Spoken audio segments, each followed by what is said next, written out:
तो गुलाबी गैंग के आगे पुलिस वालों के पसीने छूट जाते हैं।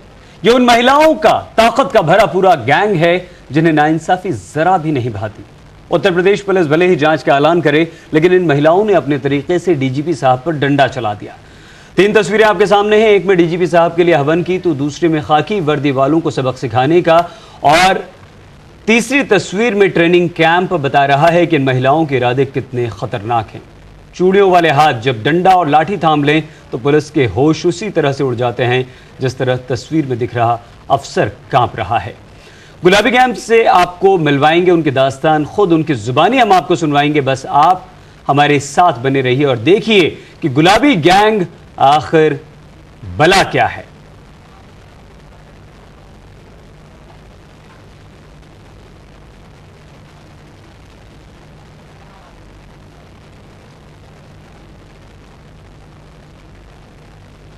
तो गुलाबी गैंग की कमांडर संपत पाल हमारे साथ जुड़ चुकी हैं, जिनसे हम जानने की कोशिश करेंगे कि दरअसल ये गैंग बनाने की जरूरत ही क्यों पड़ी और आखिर क्या अब ये आगे सोच रही हैं, क्या कर रही हैं। और साथ ही उनकी एक गुलाबी गैंग के सदस्य भी हैं, ममता जी भी हैं श्वेता संपत पाल जी के साथ। लाठी लेकर बैठी हैं, रस्सी लेकर बैठी हैं दोनों, जो इनके 2 सबसे बड़े हथियार हैं गुलाबी गैंग के, डंडा और रस्सी। लेकिन इससे भी बड़े बड़े हथियार शायद इस गैंग के पास हैं, जिनके बारे में हम उनसे बातचीत करेंगे। जी नहीं, हम AK-47 की बात नहीं कर रहे हैं, क्योंकि संपत पाल ने खुद कहा था कि वो इसके बारे में बाद में उन्हें पता चला आरोप लगने के बाद। लेकिन क्या एक महिला का जिगर इतना मजबूत भी हो सकता है कि वो पूरी व्यवस्था के सामने खड़ी हो जाए? लेकिन उसका दूसरा पहलू ये कि इसकी आखिर जरूरत ही क्यों आन पड़ी। आप कीजिए बस थोड़ा सा इंतजार, ये चर्चा हमारी, ये विशेष पेशकश हमारी जारी रहेगी। हम लौटते हैं बस कुछ ही देर।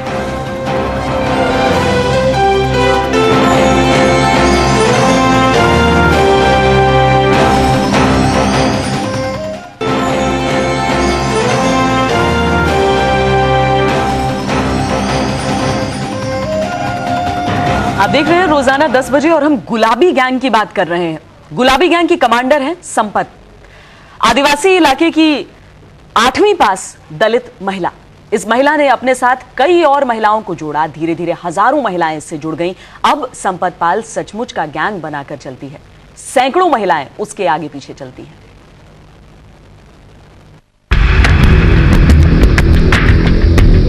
दुश्मन को ऐसे बांधो,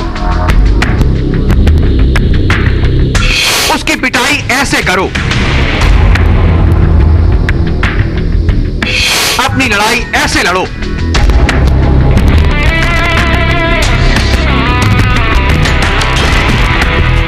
जी हां, ये गुलाबी गैंग की लीडर संपत पाल का ट्रेनिंग कैंप है। इसमें संपत खुद सिखाती हैं कि अपनी जंग कैसे लड़नी है। इंसाफ की भीख नहीं मांगेंगे, सीधे हल्ला बोलेंगे। पहले मुलाकात, फिर बात, और अगर बातों से नहीं माने तो लाठियों की जुबान से समझाएंगे। पहले पुलिस के ऐसे हाथ मारेंगे, ठीक है, फिर डंडा कैसे इनके बजेगा जब इनके हाथ में चलेगा। लाओ डंडा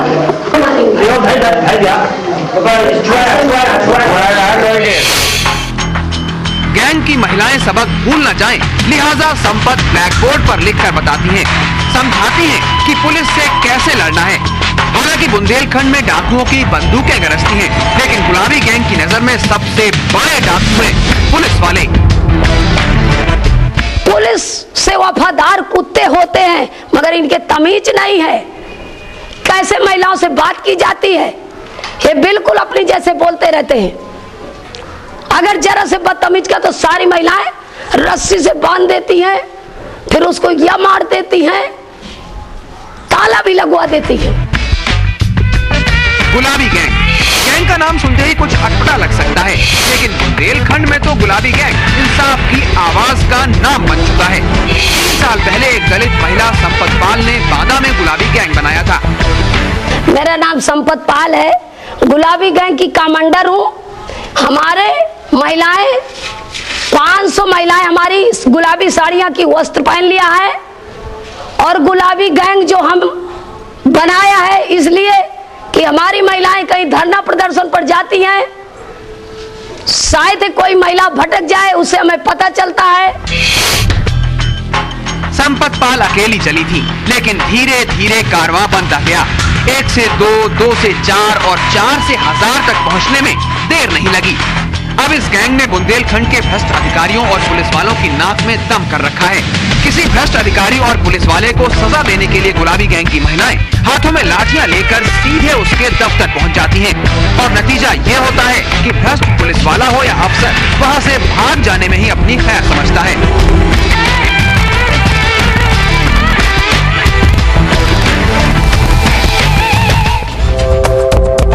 पास संपत पाल ने पहले महिलाओं को सरकारी बचत योजनाओं से जोड़ा।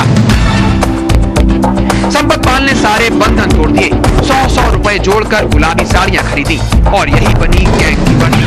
बुंदेलखंड की शेरनी के नाम से पहचान बना चुकी संपत पाल का गुलाबी गैंग एक बड़ी ताकत है, जिससे इलाके के गुंडे, शराब माफिया और शराब की दुकान चलाने वाले ठेकेदार, भ्रष्ट अफसर और नेता सभी थर्राते हैं। राजेश सोनी, बांदा,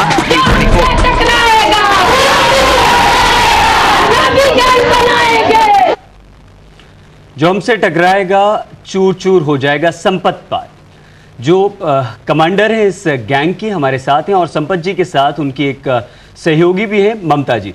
संपत जी, बहुत सारी बात हमें आपसे करनी है, लेकिन ऐसा क्या हुआ कि आपको ये लाठी उठा लेनी पड़ी?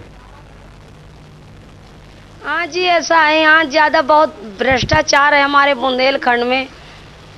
महिलाओं को कोई तवज्जो नहीं देता और एक तरफ महिलाओं को कहते हैं महिला हिंसा पास हुआ, महिलाओं के लिए मतलब उनके साथ हिंसा नहीं होनी चाहिए।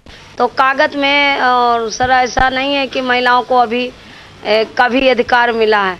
महिलाओं को गाली दी जाती है, महिलाओं को मारपीट की जाती है, महिलाओं से बराबर काम लिया जाता है, गांव में गुंडागर्दी होती है। इसीलिए हम महिलाएं अपनी पुरानी रवैया अपनाया कि ये लाठी डंडा जो है सबसे पहले हमारे बुंदेलखंड का मुख्य हथियार है।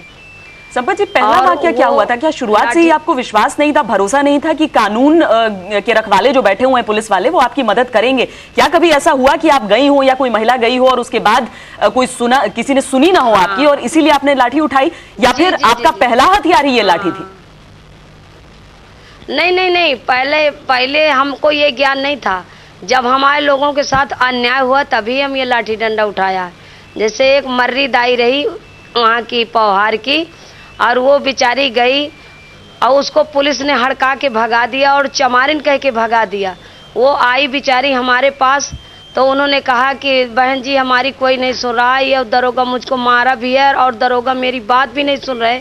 तो मैं गई दरोगा जी से कहने कि साहब इनकी रपट लिख लीजिए और जात सूदक तुमने सब दिन को निकाला तो बहुत गलत बात। दरोगा ने हमको अड़काया कि तुम्हारी जैसे नेता 50 आती हैं।